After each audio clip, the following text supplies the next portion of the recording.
नमस्कार दोस्तों, सुकून के कुछ नए पलों के साथ आपकी दोस्त motivation author and speaker doctor Tilottama Azad. आज के इस सेशन में हम चर्चा करने जा रहे हैं ओवर थिंकिंग पर। ओवर थिंकिंग अर्थात भूतकाल में घटित घटनाओं के विषय में सोचना या भविष्य को लेकर चिंतित रहना। अगर जीवन में सुकून और आनंद चाहते हैं तो हमें वर्तमान में रहना होगा।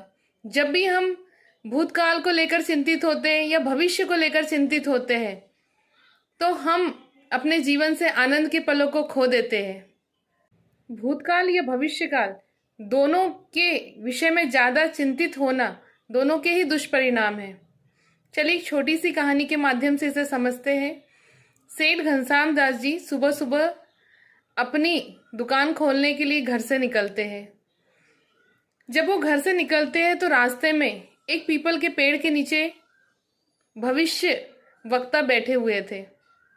सेठ जी उन भविष्यवक्ता के पास पहुंचे और कहा कि महात्मा नमस्कार, कृपया आप मुझे अपना भविष्य बताइए। भविष्यकर्ता ने कहा कि सेठ जी आपके जीवन में कोई समस्या है? सेठ जी ने कहा नहीं, मेरे जीवन में कोई समस्या नहीं है।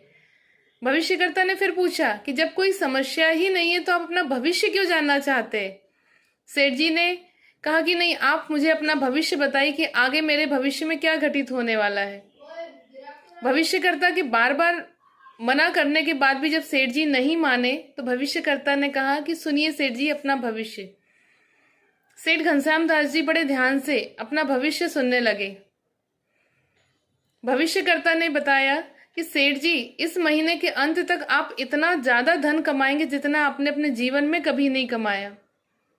धन को आता देख कि भविष्य में कुछ ही महीनों में, कुछ ही दिनों में मेरे पास इतना सारा धन होगा, ये सोचकर ही सेठ घनश्याम दास जी बहुत खुश हो गए। फिर भविष्यकर्ता ने कहा सेठ जी आगे भी सुनिए। सेठ घनश्याम दास जी ने कहा कि अच्छा बताइए आगे का भविष्य क्या होगा। इस महीने के अंतिम में आप धन तो बहुत कमाएंगे लेकिन एक दुर्घटना में आपकी मृत्यु हो जाएगी।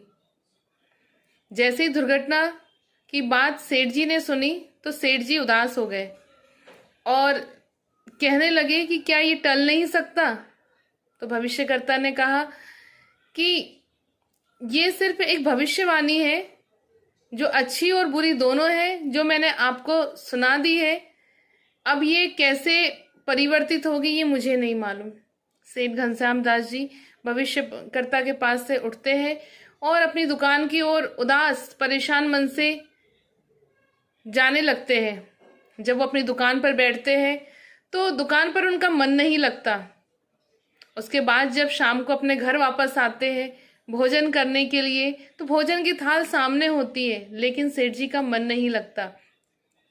न भोजन में लग रहा है, न घर परिवार में, न किसी से बात करने में और न ही अपने व्यवसाय में। अब सेठ घनश्याम दास जी बार बार दुर्घटना को लेकर चिंतित होने लगे और धीरे धीरे इतनी चिंता करने लगे कि उनका स्वास्थ्य बिगड़ गया। स्वास्थ्य क्या बिगड़ा कि एक दिन हृदय में तेज दर्द हुआ और तेज दर्द के कारण, हृदयाघात के कारण सेठ घनश्याम दास जी इस लोक को छोड़कर चले गए।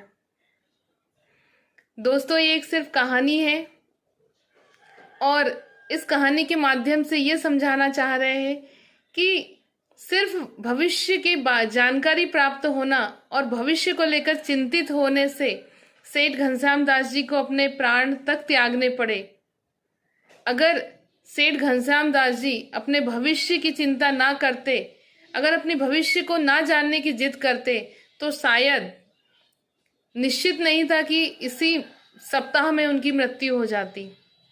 दोस्तों बार बार यही बात कि हमें वर्तमान में जीना है, हमें वर्तमान में जो हमारे सम्मुख है वो कर्म करना है, क्योंकि जो घट गया, जो बीत गया उसे हम परिवर्तित नहीं कर सकते और जो आने वाला है वो भी हमारे हाथों में नहीं है। हमारे हाथों में सिर्फ और सिर्फ हमारा वर्तमान है। जब हम अपने वर्तमान को सुधारेंगे तो हमारा भविष्य खुद ब खुद सुधर जाएगा। आपको ये वीडियो पसंद आए तो इसे लाइक, सब्सक्राइब और शेयर करना ना भूलिए। सुकून के कुछ नए पलों के साथ आपसे पुनः मुलाकात होगी। तब तक के लिए जय हिंद, जय भारत।